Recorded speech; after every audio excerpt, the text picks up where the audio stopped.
Good evening, everyone, or good morning. Welcome to Mavericks in Faith and Culture. And we are short one person today, Lonnie, but hopefully he'll be back with us on our next episode. We've got a lot of exciting things to talk about. Neil, will you open us in prayer and then we'll jump right Ab- in? Absolutely. Dear Lord, we pray that you will glorify yourself at this time and that you give us wisdom that can be shared and that can be used to bring about peace and justice in our land. In Jesus' name, amen. Amen. Amen. All right. Packed agenda today.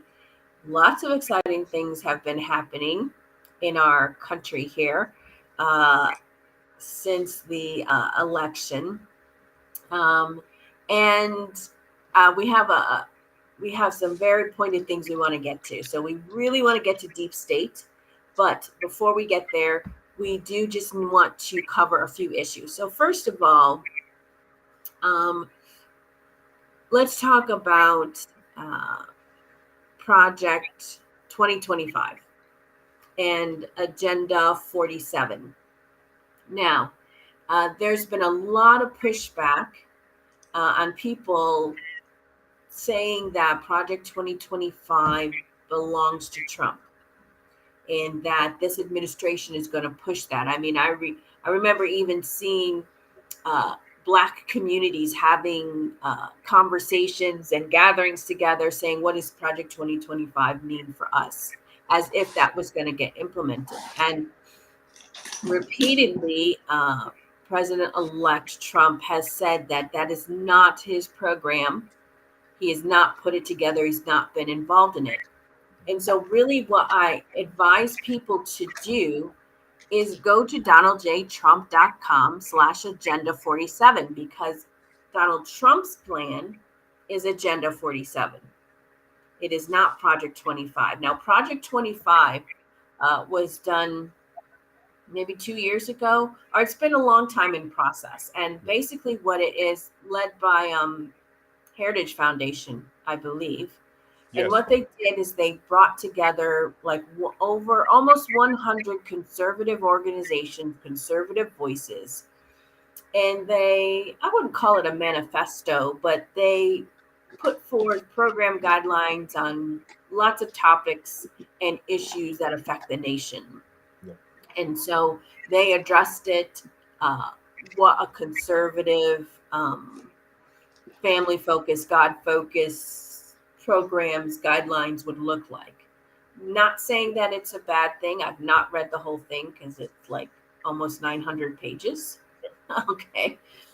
But if you search for it, you'll see that it is not on Donald Trump's. So Donald Trump has Agenda 47, and we are not going to, take time in our session today. But what we wanted to make sure that you do is go to donaldjtrump.com/agenda 47, or even just Google Trump Agenda 47. It'll take you to his website. And what's great is, I don't know, everybody's been on social media. You've probably seen the videos that have come out where it looks like he's standing behind some flags and he's talking about certain items like the American Academy. He's talked about education. He's talked to homeschoolers. He's talked about energy. He's talked to the auto workers. So he's got videos of him speaking on mostly probably all of his points manifesto on his Agenda 47. It's there, very clear. You can search, find it very pointed. Those are his agenda points. Yeah. It's not Project 2025. Again, nothing wrong with Project 2025, but that is not Trump's agenda. Okay. I know he said it all the time, and it's not like if we say it, it's supposed to make that much of a Oh, difference, but we did want our viewers to know that. You want to say something, Neil? yeah, I mean, it's worthwhile look at to look at both of them. They have similarities, but what I always wonder is for the people who hated 2025, why? What can you articulate about what you hate? It was just put out by a conservative group. I mean, it talks about removing the swamp, getting rid of the career politicians, or rather career, I shouldn't say politicians, but the career government employees. It's talking about upholding the Constitution. It goes through a whole list of things. And I always want to know, when people say, well, we don't like that, what part of big government do you really want? Why do you think big government is going to be good for you? When in the history of mankind have you heard that government is actually good for the people, and the bigger the government, the better it is for the people? If anything, the bigger the government, the worse it is for the people. The people need to be bigger than the government. They need to be more powerful than the government. Why? Because the government is only there to do certain things. And when it gets too big, it finds things to do, and then it tries to control your life.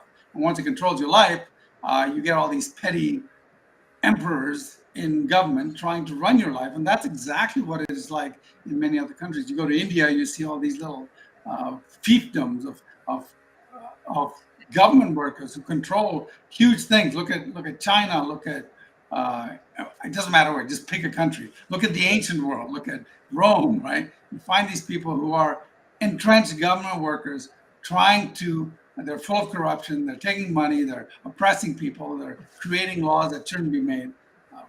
Why do you want that? And I've not understood why anybody would want that. So I'm open to, if anyone wants to say, no, I like this part of it.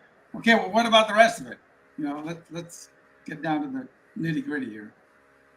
Yeah, I think that when they were running a lot of advertisements, if you will, or negative advertisements about Project 2025 and trying to tie Trump to it, was mostly around Project 2025 comes down really hard on abortion, and I think it was Project 2025, if I'm not mistaken. I read it early on, but I think it advocated or called for some sort of a nationwide ban on abortion. Um, and from my personal perspective, that's more than okay. But for a lot of people, they know it's not. A lot of, especially your moderates and your Democrats, what the Democrats were doing is they were playing the game. They were saying, look, there's a lot of moderates that are going to go MAGA, to Trump. So we want to make sure we get the moderates scared about Project 2025, Exactly. all abortions. And so they were trying to tie him to it. And as you recall, Yeah. every time he was called out on Project 2025, and the same sentence they would say, and really essentially, he intends to ban abortion across all states. And Trump was real clear about that. He says, no, he says, it's a state call. That's the way it should And be you per the can't. Constitution. And that's the Yeah. way it's going to be, in my administration. The other thing is that you can't really ban abortion The scheme. because it has to be a legislative thing. And Right. And they're going to have a lot of trouble passing it through the legislature. Even with a majority, they still don't have veto-proof majority. So it's not going to pass. So anyone who buys on that nonsense should know that it is nonsense. But what they're doing is they're looking for the people who really have no concept, and they just have a visceral reaction to abortion, or this or that and the other. But as I said, the whole Project 2025, there's a lot there that you want. And even liberals should want it. Liberals should want to be free. I mean, think about it. If you go back to the 70s, it was the liberals who said we shouldn't trust the government. We should be free. They should get out of our lives. And now look at it. It's like, no, we want more government. Back in the 70s, even the conservatives weren't saying we want more government. They just said we want government in certain areas. But this is just anyway. What they were trying to do is they were trying to fearmonger and put 2025 as the boogeyman, right? They knew a lot of people wouldn't read the 900 pages, but they believe that if they put this label on this thing as a real negative, heavily consequential thing that's going to ruin all lives, that most people are not going to read Project 2025. They'll just come to believe that it's a bad thing. And so therefore they really felt that people would, especially the moderates, again, they know the Democrats aren't going to go and vote for Trump. It was the moderates, those undecided voters, that they were really trying to message to about the dangers of Project 2025. But it was all just trying to paint 2025 as a boogeyman, fear mongering, propagandizing basically about what will happen if we have a Trump presidency. Now, Trump always, every time he got questioned about it, he says, "What do you guys thought? That have nothing to do with that. That's not my plan. My plan is Agenda 47." But it didn't matter that his plan was Agenda 47. You didn't have any commercials about Trump is going to implement his agenda, Agenda 47. All the commercials, all the negative, kind of press that was going on during the election season was about Project 2025. It's the ultimate boogeyman. You can't do it. It's going to ruin democracy and ruin rights of women or whatever they would say. And so it was a legitimate psyop because it was a brazen lie. If you go and read Project 2025, as Neil is saying, really not a bad plan actually. It's probably quite a bit conservative than most of your moderates. Certainly your Dems wouldn't like it, but most of your moderates probably slightly more conservative than what they would intend. But it's rational. It's American. It's fine. It's actually a pretty good plan. And if you can't read the 900 pages, you can go to one of your AI engines and say, "Hey, just summarize Project 2025." Now they may put some, left woke nonsense in there, but you'll get a sense of don't use Bard or whatever it's called now today. oh Google's. yeah. But you can get a sense and have them summarize it for you. You get a sense of what Project 2025 is, and then you can have them run it for Agenda 47. Agenda Yeah. 47 is actually solid. I mean, it's all America first. It goes through line item by line item what we can expect, not only in his first presidency, but immediately within the first maybe 100 days. So it gives you a real good roadmap where we're going. Um, when Biden and Harris got in office, we had no idea what to anticipate for the first 100 days. Now we have a president again. Now this is again who keeps a scorecard. Remember, the first time he kept the scorecard too was promises made, promises kept, and pretty much all the promises that he made coming into office. By the end of office, pretty much all of them, even without his rhino buddies in the Republican side on this side, even without full cooperation from the House and Senate because it was split, and of course the Democrats weren't playing fair.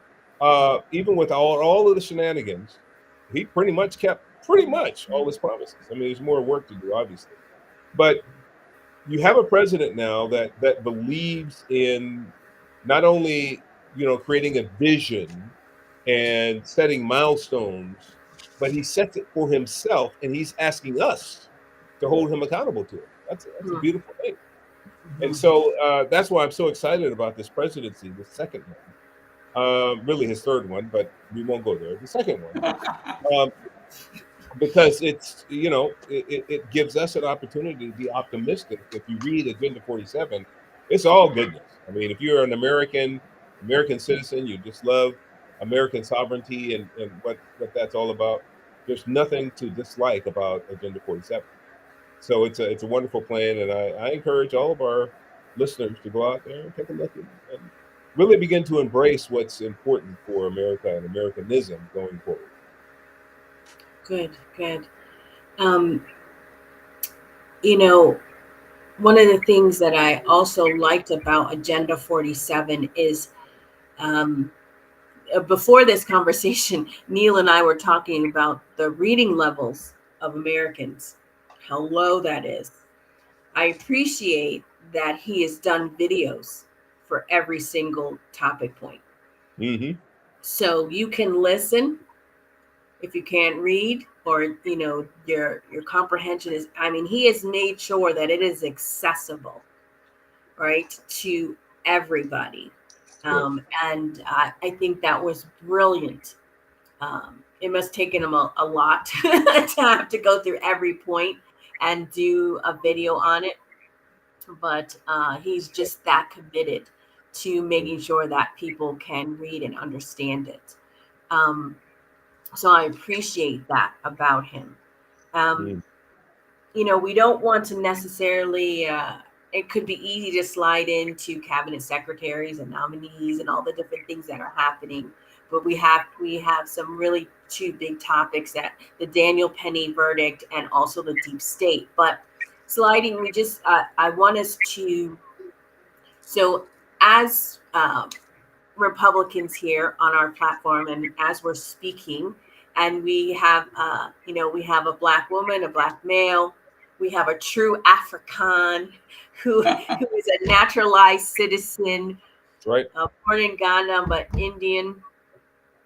We're not upset that he does not have someone that looks like us on cabinet, right? So I've seen some of that coming out, right? And I don't know if it's really coming from Black Republicans or if it's the left Right. kind of saying, oh, look, he doesn't have any people of color. This is not about representation. This is about getting the job done. Right. Let's get her done, right? Yep. And the people that he has picked and are picking, Vivek and Cash Patel. There you Elon. go. Okay.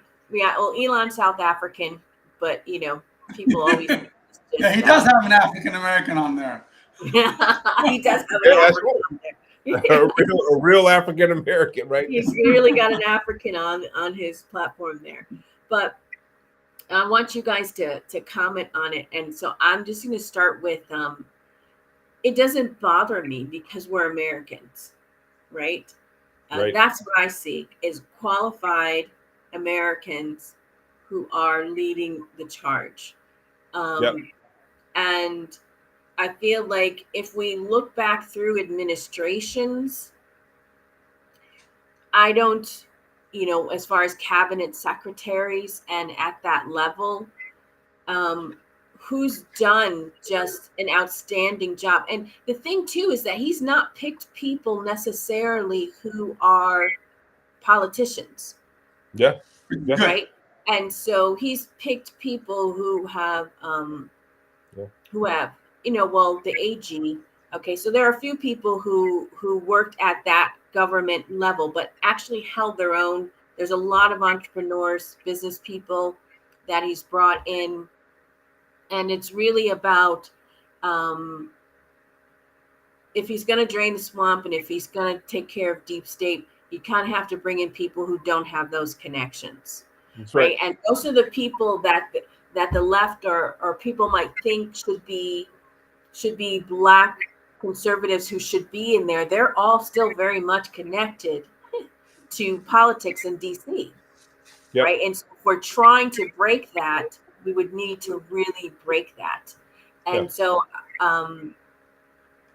at top of mind, I'm sure his team has done research. I couldn't think of, prominent business people who are conservative who even think about taking cabinet position, right? Even if you thought about prominent Black business people who are very skilled in their field, they may not be willing to take that cabinet position. But you've got a lot of the conservative politicians already who are Black who might be wanting to get in there, but it's like he doesn't want any of that the connection to politics in that way. And two, again, it's not about representation. It really is about merit. Yeah. So, Kevin, what do you have to say? And then Neil.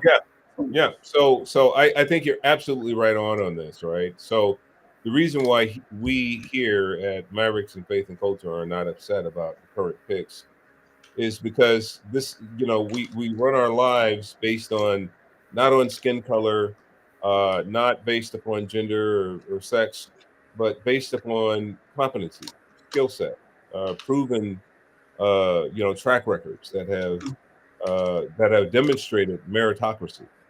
And this is how any and every business should be run in America and around the world, especially if you want to make sure that you drive innovation, that you drive towards excellence, and that you create, personal dignity to people without them just being plopped down in some position they know they're not qualified for.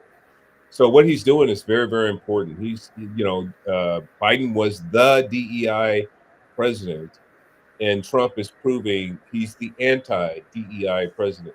Mm. He has some good people, some secretaries that served him in the past.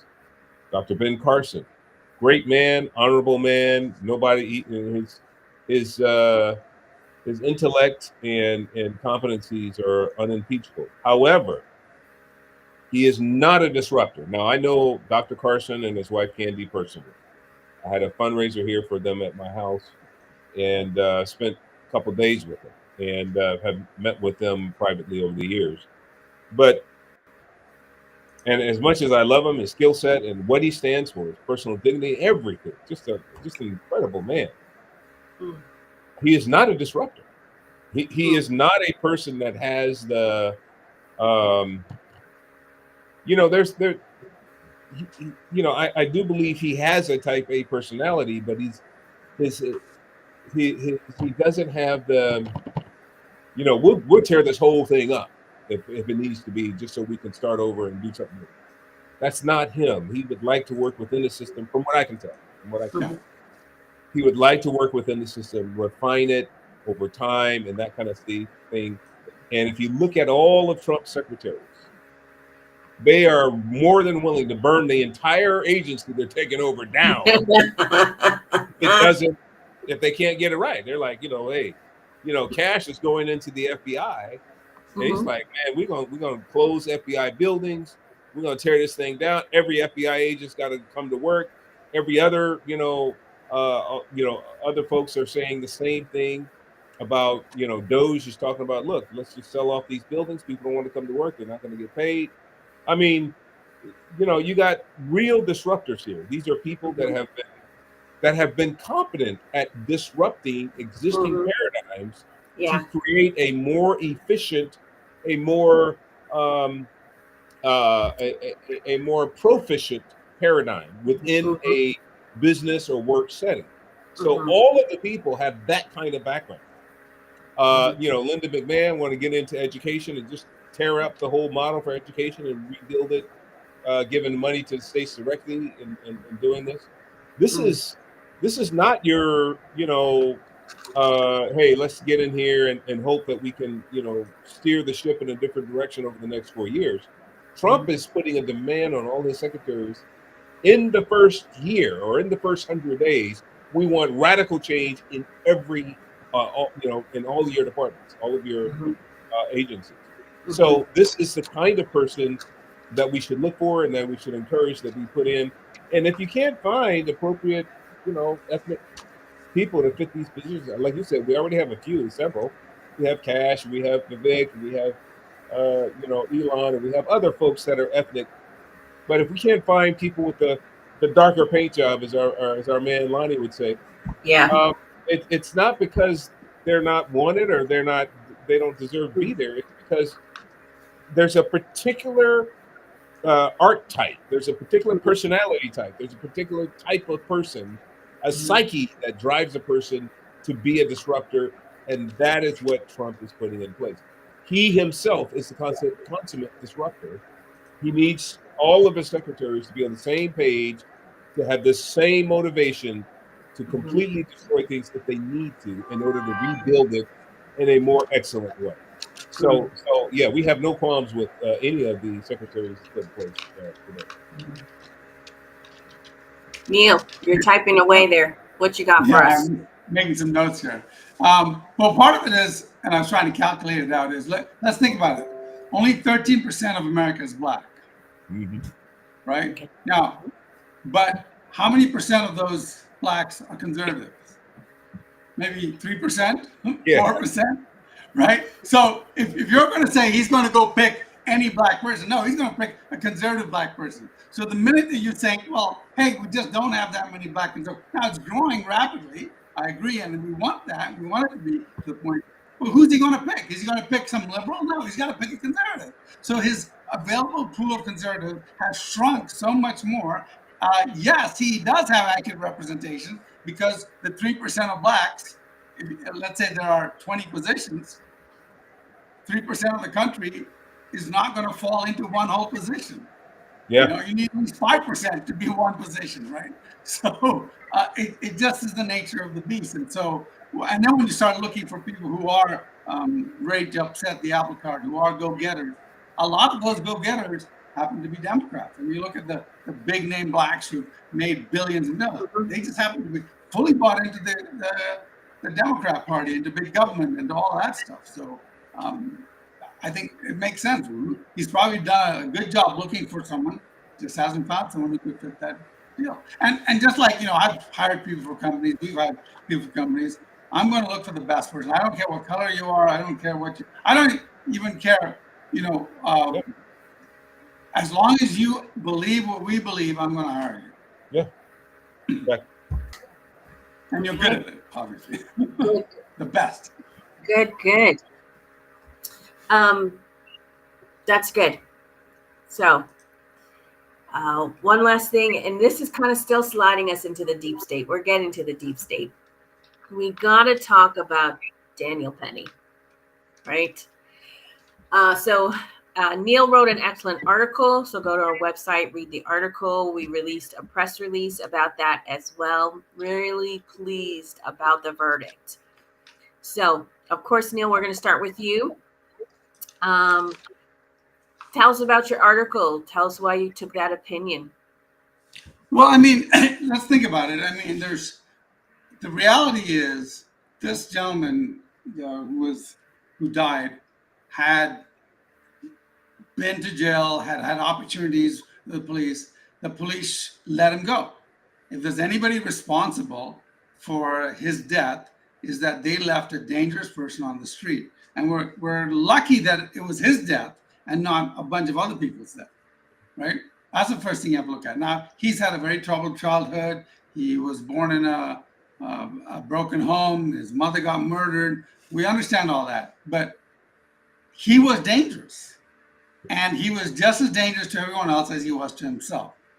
Folks, you're not doing anybody any favors by keeping people who are dangerous out on the streets, because if they don't kill somebody, somebody can kill them, right? It's quite simple. That was the bottom line. So that's number one. Two, how on earth do we expect to have a society? In fact, there was some lady on some Instagram channel or something who was complaining about how she was in a situation and there were some white people around and this black guy was trying to beat her up and none of the white people did anything. And the comments were because they're afraid to. Look at Daniel Penny. They don't want to get involved because they're going to get sued. They're going to get attacked. If something goes wrong, it's already a big deal for you to get involved and put your life on the line. But here's when you put your life on the line and then you solve the problem and then everybody comes after you and you have this, you have Hawk coming out and saying, hey, we need a riot in the streets. No, there were many black people. In fact, one of the prime witnesses was a black lady who said that she was terrified out of her mind because of what this Neely was going to do. Right. And she said the guy and Penny saved her, right? So I think it's quite simple that we don't want to be in a culture where everybody is afraid to be a good Samaritan. In fact, we need to pass a whole slew of good Samaritan laws. And that's why I say in my article is that we need to be able to pass good Samaritan laws to protect good Samaritans who come to the aid of people. Yeah. Something else. After you wrote that article and I started listening to some other news, there is documented proof that earlier in the year, he was arrested and before the court. And what they agreed to do was to lessen his sentence and to put him in an institution to get treatment. Yep. He was grateful. The prosecutors, everybody thought it was a great idea. This is an opportunity for you to get a second chance. Neely agreed that he would submit himself to the institution and he would stay for the full length of the program, get the services that he needed. He only stayed 13 days and then he skipped the institution and left. Yep.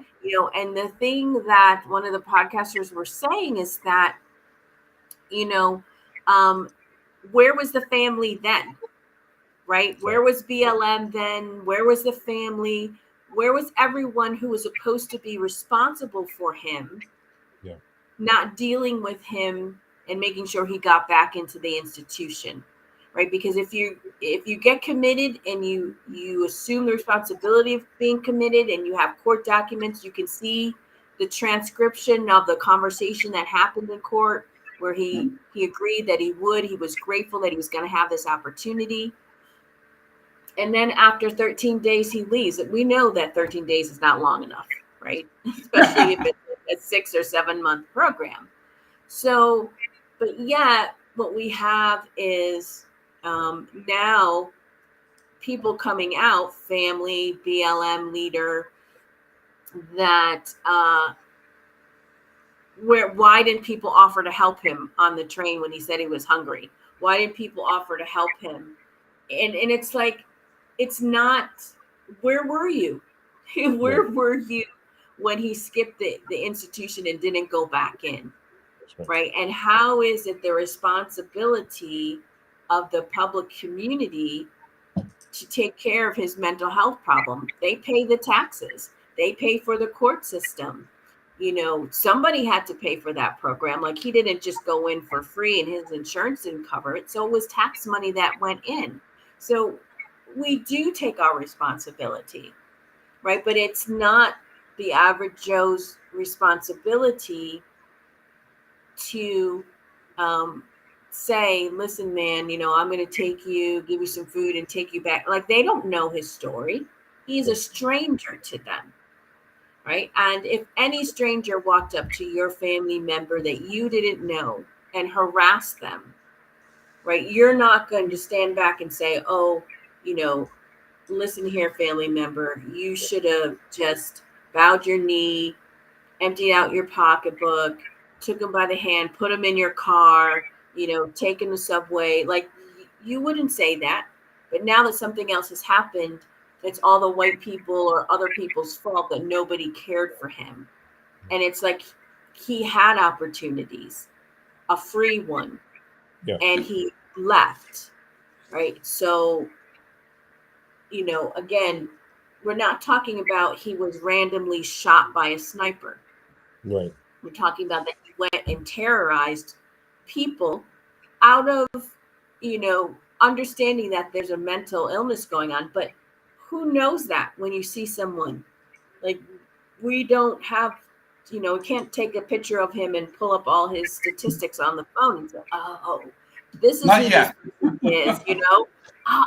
Okay, everyone listen, I've got all the, like, we didn't have that. Right. So, But even if you did, what good would it do? You're in a dangerous situation. He's threatening lives. Okay, so you know his past history. What are you going to do about it? Right? So let me try to fill in some additional things that a lot of people probably were not aware of about this guy. He had been arrested a year or two earlier, a couple years earlier, for trying to take, steal, if you will, a 7-year-old child, take a 17-year-old girl off the subway, and who knows what he was going to do, but it was an attempted child kidnapping. So he's a child predator. He had just hit earlier this year, I believe, a 67-year-old lady square in the face, broke her eye socket and busted her up, and so he was violent. He was on drugs, okay, as well, and he did have underlying health issues. As a matter of fact, what came out during the trial is the one of the medical examiners, the one they had on, and asked squarely, point blankly, was it the actions of Penny that literally killed them, or was there any other factors? And the guy said, yeah, it was. He was overdosing, and his underlying heart. It wasn't the choking. What he described is, he says, typically what happens when you choke people out, they lose consciousness first. So they're completely limp, they lost consciousness. He said it takes another several minutes after that before they actually would experience that. He said this guy he was choking, but that didn't occur. I don't know. I wasn't there. I don't know the whole scenario, how it unfolded.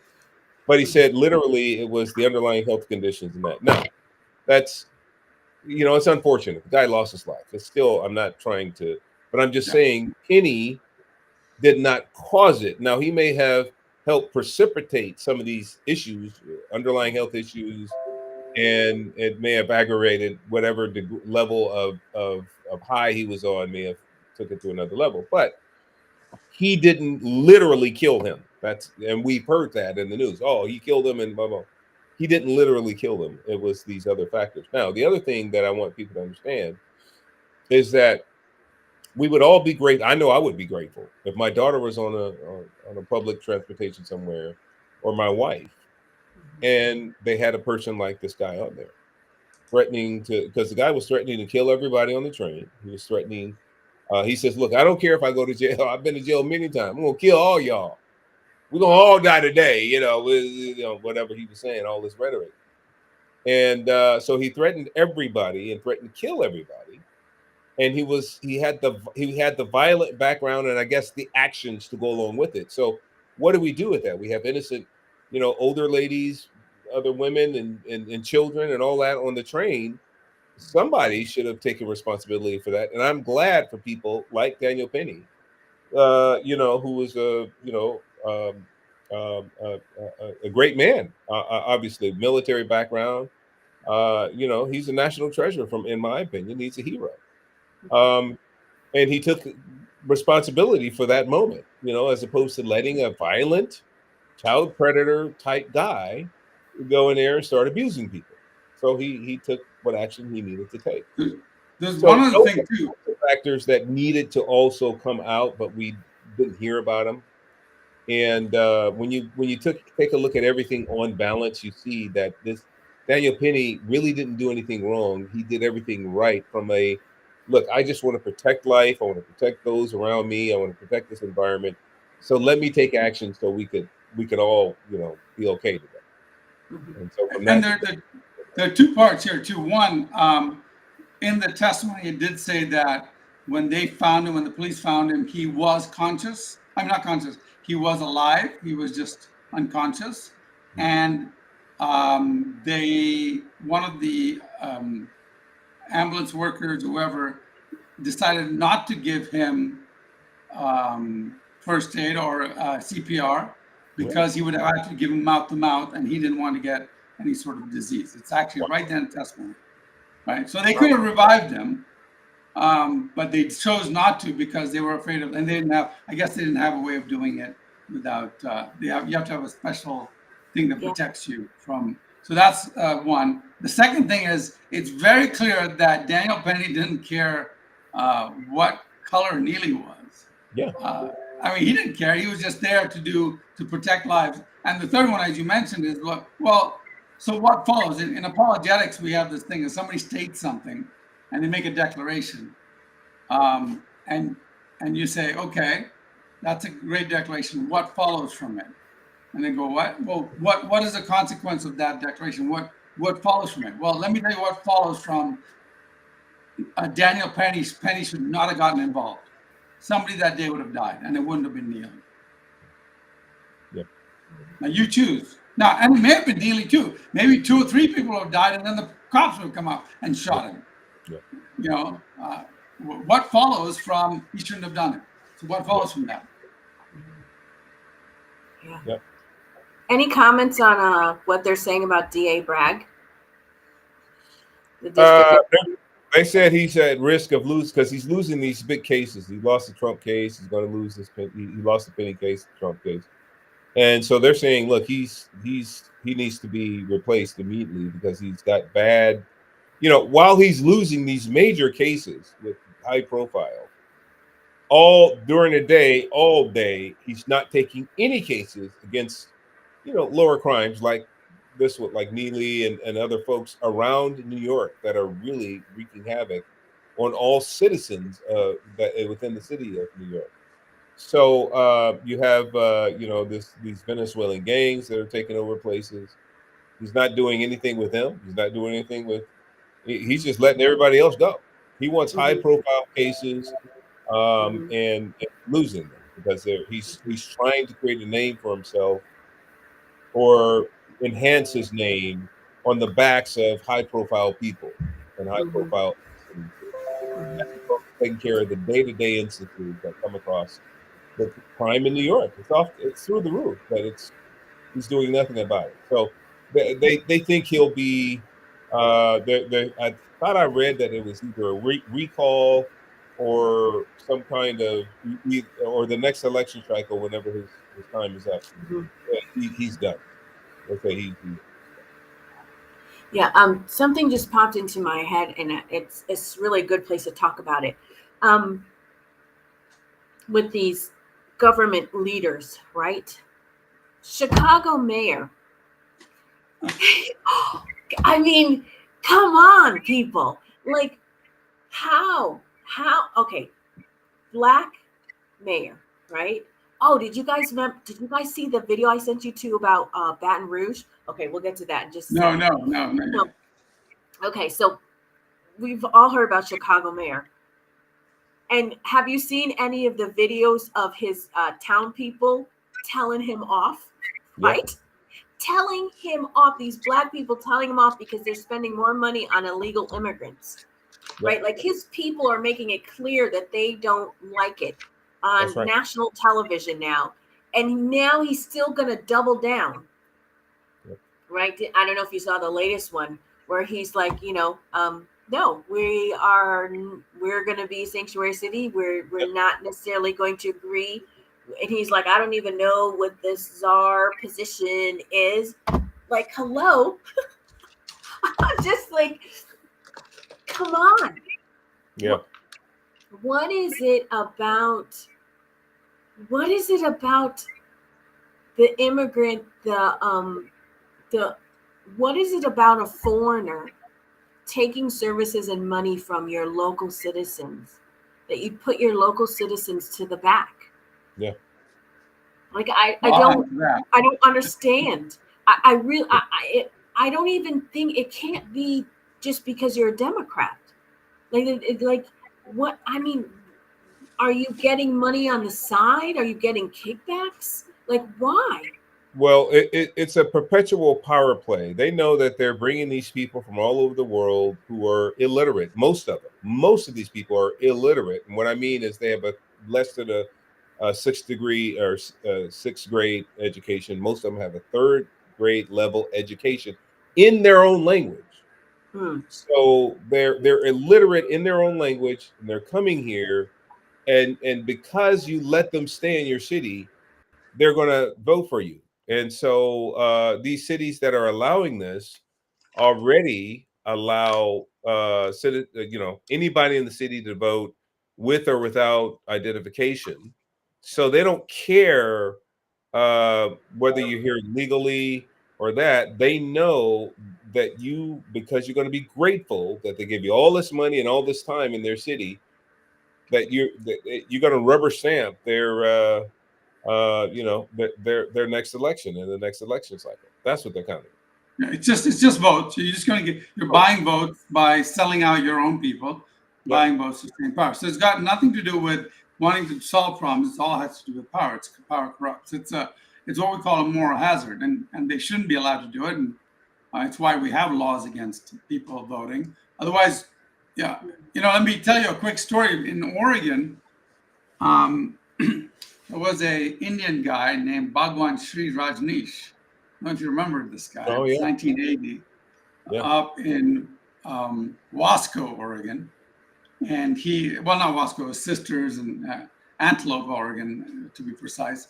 And he started a cult, a commune up there. And he started importing people from all over the world. Yeah. And when the people of Antelope said, hey, hang on, you guys are doing all this drugs and sex and all that stuff, we got to stop you. They started importing in homeless people and registering them to vote so they could take over the elections of that town. It's the same idea here. In fact, they also poisoned the salad bar in one of the restaurants that I've eaten at there because they figured if everybody was sick, they couldn't go to vote the next day. So it was actually listed as the first case of bioterrorism in America in 1980, poisoning the salad bar in Sisters, Oregon at the Cousins restaurant. Mm. So, but it's the same idea. You're just trying to bring in, you're trying to get all those votes. And if you can bring in a sizable mass and get them indebted to you, you'll never ever lose an election. That's as simple as that. There's another part to it. The more immigrant and the more help you need, the more federal funds you're going to get. So it's a dollar's game. And of course, when you get the funds, 75% you keep. I mean, when I say keep, I don't mean you keep in your personal coffers, but you keep for your department and your lavish lifestyle and your conferences and trips and all that stuff, and you throw them a penny here or there. So there are kickbacks in a way, Yeah, I mean, there are benefits from. Yeah, and there are actually other kickbacks too, because now these people are going to donate to your campaign fund, and you can go out and party on it and live life like we saw Kamala Harris do, right? Yeah, exactly. Yeah, terrible. So speaking of kickbacks and not putting your people first, let's get into the deep state and the whole swamp thing with DC. All right, Neil, give us the history. Then Kevin. This is where I'm going to learn from you guys. I mean, if you think about it, the history of the deep state is the history of government, right? I mean, you can go back to Pharaoh, you can go back to Rome, you can go back to wherever it is. Whenever the government has power, they will use it to benefit themselves and their friends, and to hurt their enemies, and to let the poor people suffer, right? So this is the history of corruption in the deep state. Fast forward to the American government. The American government, first time established for the people, by the people, it was supposed to be completely different. And yet, we know that humans are evil and sinful, and the base nature of mankind is to do all the wrong things. And so we need checks and balances of government. Well, unfortunately, when the FBI was started, and then soon after the Second World War, when the CIA was started, the idea was we're going to use this to protect American people. But the reality is that whenever you have some of this undercover stuff, it's going to naturally tend to be Herbert Hoover, who's founded the FBI, was notoriously corrupt and used it for all no purposes. Sent people after Martin Luther King, and we've seen that whole thing. So it's a natural outpouring of this, and that's one part of the deep state. The other part of the deep state, and I remember back in 2004, I went to Washington D.C. and I was talking about how Bush was just elected for the second time, and there were all these meetings. And I turned to my wife and I said, "There's one problem here," because I was talking to some senator, and I said, that senator's aide and staff have been with the government for 40 years.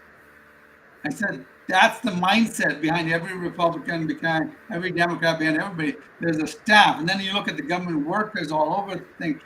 What is their job? Their job is to keep their job. Their job is not to help the people. Their job is to keep their job. Because what is the biggest priority for any government worker is to stay getting a salary, right? Now you say, well, no, but there's some people who really care. Yes, but you've got to fight against your natural interests. It's not like the free market where your natural interest is to sell more products, and so therefore you want more appealing products. The natural interest is that you want people who aren't going to die when they eat your product because you're going to get sued.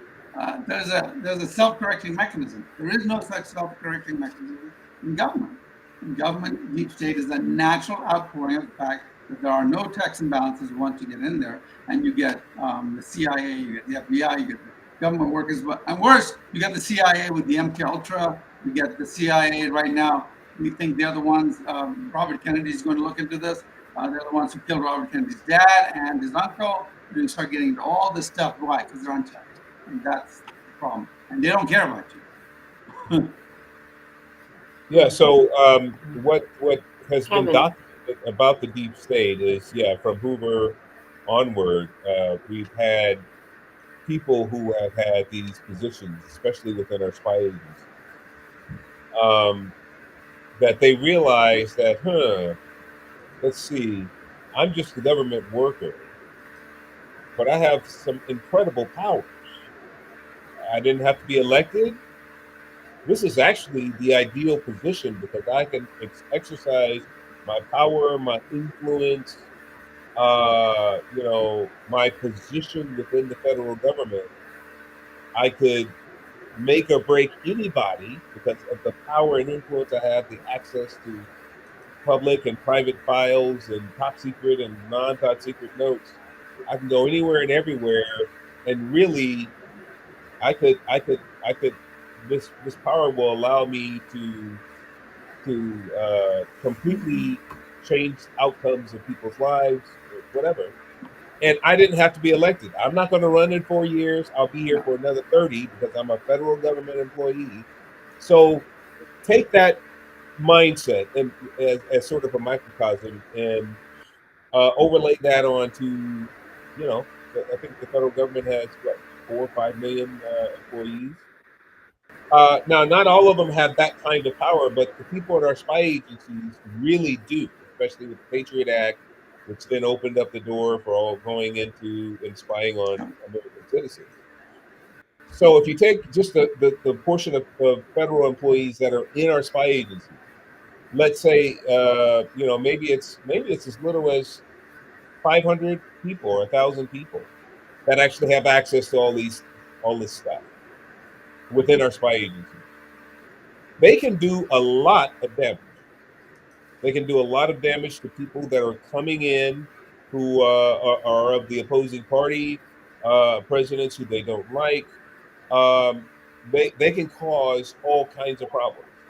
There's stories about people saying, "Look, I know you're inclined to not vote for this kind of bill because you're a congressman and you're a freshman or whatever. But I want you to know that that party we had last week, boy, wow! If your wife saw those pictures, or your kids go to this school and that school and that school, they're just such a wonderful kids. Wow, and their ages are 4, 7, and 11. You got one graduate. They know. So basically, they indicate to everybody within the government. This is why we have so many of our Congress people and our senators completely flip. We're like, what happened to them?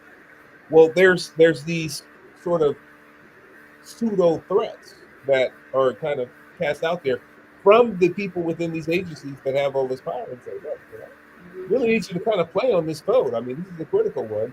Be helpful. It's these kinds of games that are basically going on within and throughout our government at at different levels.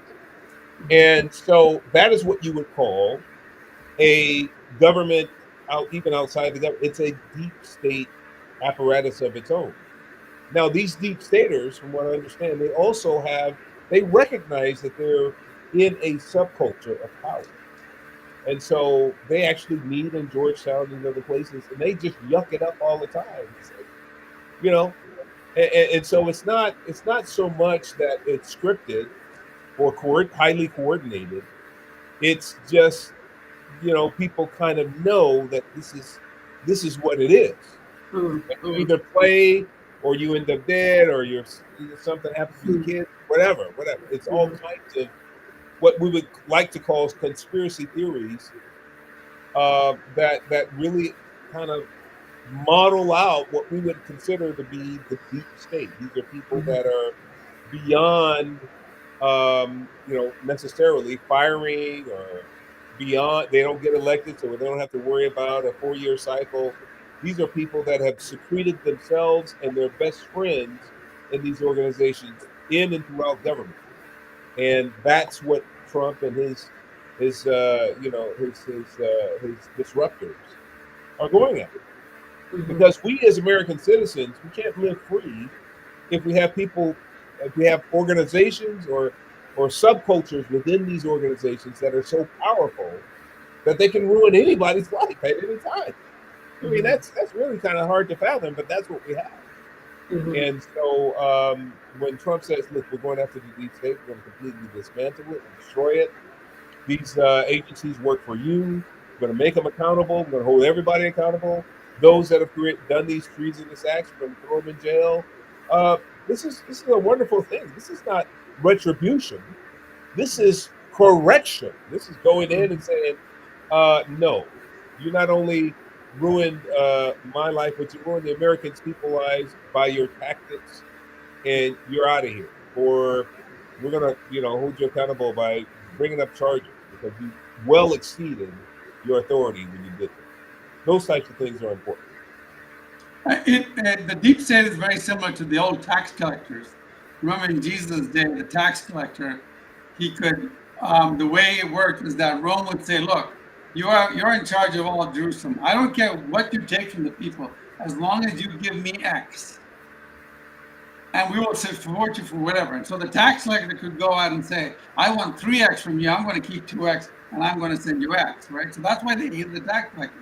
There was no limitations on him. And if you ever fought the tax collector, you'd have to answer to Caesar, right? So this is the problem here. There is nobody who cares about a common man who can take action, because the deep state is covered and as you mentioned, that they can't get fired, they can't, you can't affect them, and even if they do something stupid, let me give you a great example. Back and I've used this example so many times.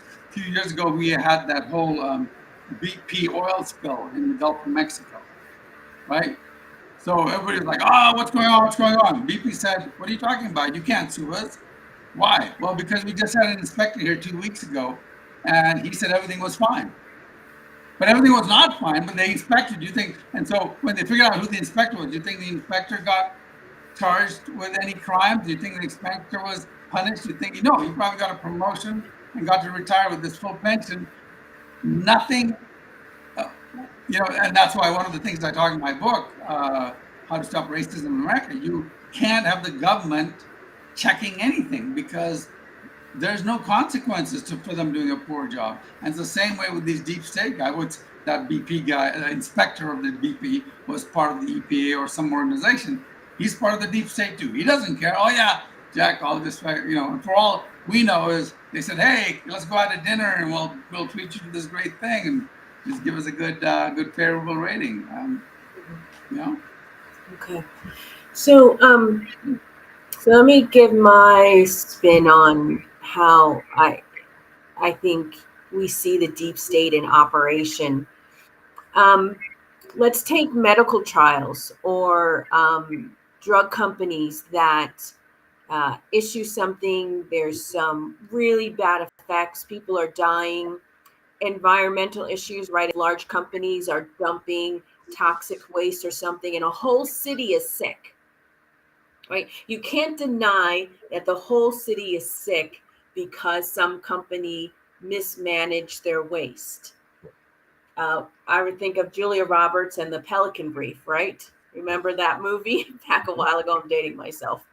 I haven't seen it actually, but Erin Brockovich, because she's still around doing activism, and I'm learning about this PFAS thing that's happening now all across our country, where wastewater plants have been using this system and then giving the sludge to farmers, and the EPA tells the farmers that it's safe, it's good.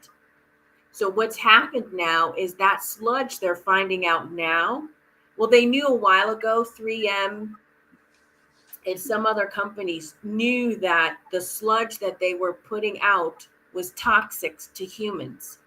So what if you just Google PFOS, PFO, they're called forever chemicals, right? Yeah, PFAS. Forever chemicals. Yeah. And so what's happening now is hundreds of farms, their soil is tainted, their meat is tainted, their animals are tainted, and you can't get rid of those chemicals out of the soil. Like, it's gone. The farming is gone. And there are states that are not even testing for it, but they know that it's there. But as long as they don't test for it, then you can't make the public statement that it's there. So people and farms are still eating the food, selling tainted beef, selling tainted milk, but because it's not tested for by the EPA. So my thing is, who's stopping the EPA from doing the right thing? Like, come on. Who benefits though?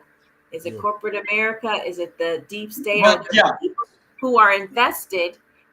There are people who are invested in this continuing because they're making money. Yeah. Right. And so this is a huge, it's everywhere. There have been fights and lawsuits and everything. How do you not hold a corporate or organization accountable for poisoning the land and the people. It's the deep state. Well, It's because there's people behind who are being protected and who are allowing to get the money and the kickbacks so that these documents, these memos, these tests, everything can remain hidden. That doesn't happen without a coordinated effort, right? You just can't not stop that. So what do you want to say, Neil?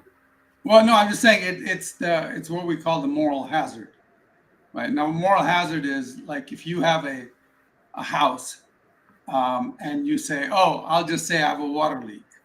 Well, when the insurance company comes and fixes your water leak, they're going to say, well, you had a water leak. We're going to raise your rates, right? So they avoid the moral hazard. So you know that if you do something here, it's going to have a consequence, right? So that's the moral hazard. With the government, a moral hazard is when there is no moral. The danger is when there are no moral hazards, Yeah. right? So, or in other words, there is no consequence to what you've done. So with the deep state, there is no consequence, like the BP oil spill. Right? There's no consequence to the guy not doing the right job. Anytime the EPA steps in, let's look at the COVID vaccine. Let's look at the vaccines, all that. Anytime the government, let's look at the food pyramid. The food pyramid, the government came out with the food pyramid in the 1950s, which is what has caused America to be fat, because they said, oh, eat a lot of carbs. When in reality, it's eating a lot of protein. And what's happened is, but every company can say, hey, I just went according to the EPA. I did what the EPA wants. I'm fine. You can't sue me. I'm safe. But the EPA, well, who are they accountable to? Nobody. Right? So this is why I say they're corrupt. Well, they're corrupt because the way they're not accountable. Yeah. Once you're not accountable, you're going to get corrupt, right? You're going to have everything, and they're making laws that nobody voted on. They just made up their own laws. We didn't elect them to make our laws. So that's the second thing. There's a whole case going on about that. But the reality is, what you want independent agencies. Independent agencies who say, this is what we recommend for food, this is what we recommend for EPA, this is what, and guess what? If they're wrong, you can sue them. Mm-hmm. Yeah. And now you can sue them, but you can get billions of dollars. And so they're going to be very careful about what they recommend. If we got rid of the FDA and we had a 3 or 4 private equivalents of FDAs, we would never have the thalidomide kids case where they were born without arms because the doctor said, oh, here's a safe sleeping arrangement. Yeah, we would have never had the food pyramid, because one group would say, no, I think that's a bad food pyramid. Another group would say, well, let's go do some tests. And here's the other thing. Once the government says this is the food pyramid, everybody jumps out and does all these tests so they can get government funding. And guess what? They better come back with the answer the government wants. Wow. Yeah. It's quite deep. And I think the easiest way for people to really see it is to just think about drugs, FDA, EPA. I mean, there's just no way that you can poison. Why should cities be in lawsuits with corporations for 20, 30 years, trying to get them to be held responsible? Right. And the corporations are like, hey, you can't sue us. And in fact, they'll help. They'll say, you know what, it's good. We want to get rid of that sludge because you can make money of it. So, hey, Mr. Farmer, let's make sure this happens, Yeah, and the thing is the states are supposed to protect the farmers by testing it. But the states go, okay, farmer, yes, this is really good. It's free fertilizer. Just put it there. Right. Who's going to benefit? The big corporations, Cahill, Tyson, all the big, and it's just like, no, there's no way. But because they that's why you say never trust the government. Never ever trust the government. Right. For anything. Yeah. So. I mean, think about this. Why would we trust the government? Do I trust Joe Schmo if he has nothing to lose? You only trust Joe Schmo because he has a product to sell you, or he has his, he's got his reputation on the line. He's got skin in the game. Government has neither of those. Right. Yeah. Government doesn't have skin in the game. No, do they suddenly? And when somebody gets elected, forget about the workers, but how about the people in government? When somebody gets elected to government, do they suddenly become geniuses, scientific geniuses, that you trust them better than an engineering company or something? No.